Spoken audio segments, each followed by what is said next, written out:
মহিলা বলছিল তার মেয়েকে নাকি ওপাশের ঝুপ ঝাড়ে নিয়ে গিয়ে খারাপ কাজ করছিল। আমি ছেলেকে বললাম তো তুই আমার সাথে কর। হ্যালো বন্ধুরা, তোমাদের জন্য আরও একটি নতুন ভিডিও নিয়ে চলে এলাম। পুরো ভিডিও দেখলে তোমাদের টুনটুনি দাঁড়িয়ে যাবে, তাই ভিডিওটি পুরো দেখার অনুরোধ রইল। বন্ধু, আমার নাম ঝুমা, আমি একজন হাউস ওয়াইফ।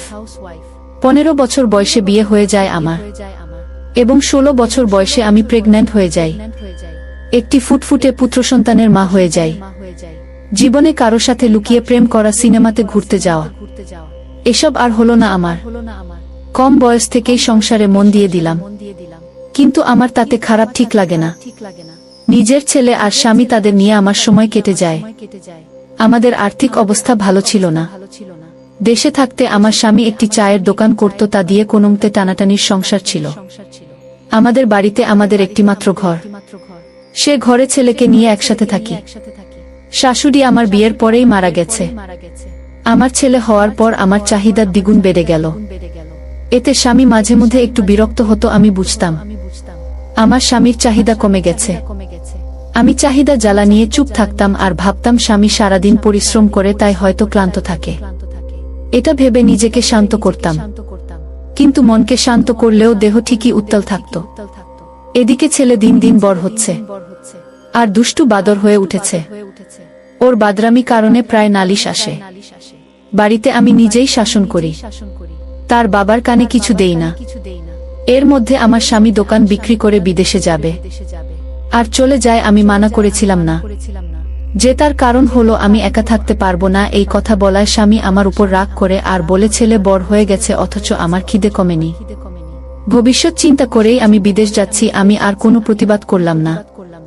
স্বামী যখন বিদেশে যায়, তার 3 মাস পর জানতে পারি দালাল আমার স্বামীকে পাঠিয়ে সে পালিয়েছে, তাই সেভাবে থাকতে পারবে না। আর আসলে যে টাকা দিয়ে সে গেছে তা আর ফিরেও পাবে না, তাই তাকে পালিয়ে কাজ করতে হবে, আর যতদিন সম্ভব এইভাবেই থাকতে হবে। তাই স্বামীর সিদ্ধান্ত, সে যতদিন পারবে এইভাবে থেকেই একবারে দেশে ফিরে আসবে। আমি তার ইচ্ছাই আমার ইচ্ছা তাকে বলে দিলাম। এখন আমার ছেলের বয়স 16 বছর আর আমার বয়স 33 বছর। এই বয়সের মেয়েদের সন্তানের বয়স খুব বেশি হলে 8 বা 10 বছর হয়, কিন্তু আমার বয়স ছিল কম। তার মানে ওর প্রতি আমার দায়িত্ব অনেক বেশি। মাধ্যমিক এক্সাম দিয়ে এবার 11-এ উঠেছে, তাই পুরানো স্কুল চেঞ্জ করে নতুন স্কুলে দিয়েছি। ও একাই স্কুলে যায়, তাই চিন্তায় থাকি 33 বছর বয়সী আমার যৌন জীবন শেষ হয়ে গেছে। মনে হতো নিজের শরীরকে শসা বেগুন গাছ দিয়ে সান্ত্বনা দেই, তবু অন্য লোকের সাথে পরকীয়া রিলেশন করি না। বাড়িতে কেউ যখন থাকে না, তখন আমি মোবাইল খুলে মনের সুখে নিজেই খারাপ কাজে উদাস হয়ে বসে থাকি। কিন্তু একদিন এক ঘটনা আমার জীবনে ঘটে গেল। এবার সোজা সেই ঘটনায় আসি। আমার গায়ের রং ফর্সা, মাদ্রাজি নায়িকার মতো ফিগার, অনেক লম্বা। আমি বাহিরে গেলে শাড়ি আর ব্লাউজ পরে যাই। অনেকেই খারাপ নজরে দেখে, সেটা আমি টের পাই, কিন্তু অভ্যাস হয়ে গেছে এই ভেবে সান্ত্বনা দেই, যে মানুষ লক্ষ্য করে না তো কি হয়েছে, অন্য কেউ তো লক্ষ্য করেছে, কিন্তু কাউকে কোনোদিনও এক হাত দিতে দেইনি। হালকা প্লেটিং এর মধ্যেই সীমাবদ্ধ। আমি বাজারে গেলে লোকেরা হা করে তাকিয়ে থাকে, বৌদি এসেছেন, আসেন, কি খাবেন, কি নিবেন। আমাকে নিয়ে বাজারের লোকেদের প্রতিযোগিতা শুরু হয়ে যায়, কে আমাকে আপ্যায়ন করবে। আমি বাজারে গেলে সবার সাথে হাসি মুখে কথা বলি। সবাই আমার সাথে কথা বলার জন্য বেকুল হয়ে পড়ে। আমি নিজের সতীত্ব অন্য কাউকে দেইনি, কখনো নিজে হাজবেন্ড ছাড়া। তার মানে এই নয় যে আমার ছেলের সাথে বা অন্য লোকদের সাথে এরকম করব।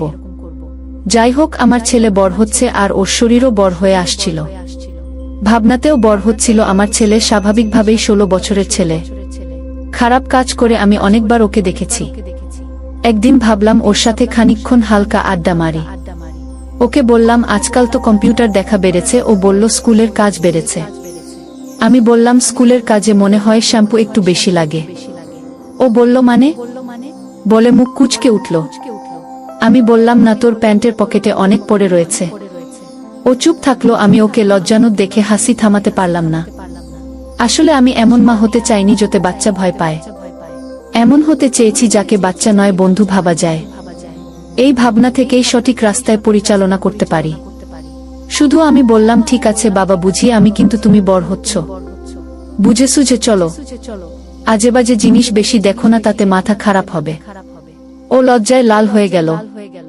আমি বললাম, তুমি যেটা করছো সেটা সব ছেলেরাই এই বয়সে করে, কিন্তু বেশি করা ভালো নয়, তাহলে অনেক প্রবলেম হবে।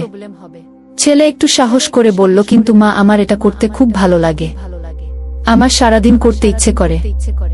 আমার মেয়েদের দেখলে, বিশেষ করে বেশি বয়সী মেয়েদের দেখলে খুব সমস্যা হয়। আমি নিজেকে এটা করা থেকে আটকাতে পারি না।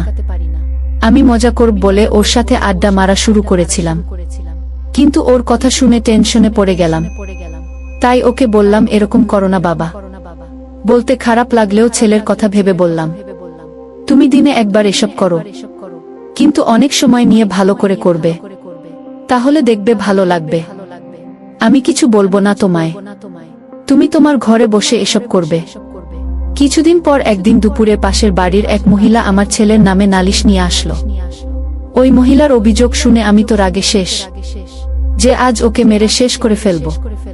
মহিলা বলছিল তার মেয়েকে নাকি ওপাশের ঝুপ ঝাড়ে নিয়ে গিয়ে খারাপ কাজ করছিল। মানুষ দেখে ফেলে ওদেরকে তাড়িয়ে দেয়, আর মেয়েকে বাড়ি নিয়ে আসে। ওই মহিলাকে দেখে আবার দৌড়ে পালায়। আমি মহিলাকে হাত বুলিয়ে বললাম, আমি তার উপযুক্ত বিচার করবে, আপনি আর কাউকে বললেন না, এতে আপনার মেয়েরই ভালো। মহিলা চলে যায়। বিকেলে বাড়ি আসে, আর এসেও আমাকে পিছন থেকে জড়িয়ে ধরে, যাতে আমি ওকে লাঠি দিয়ে না মারতে পারি। ও আমাকে ধরে বলে, মা তুমি আগে শোনো, তারপর যদি আমার দোষ হয় তখন তুমি আমাকে মেরো। আমি ওকে বলি, তুই এত খারাপ হইয়া গেছো তো যে তোর নামে এসব নালিশ আসে, আমি তোরে মাইরা ফালামু। ও বলে, মা আমার ভুল হয়েছে। আমি একটা লাঠি দিয়ে ওকে মারি আর বলি, এসব করবে? ও বলে, না মা, আর করব না। আমি ওকে গালাগালি করে ঘরে চলে আসি। পিছন পিছন এসে ঘরে ঢুকে বলে, আমার কি দোষ ছিল?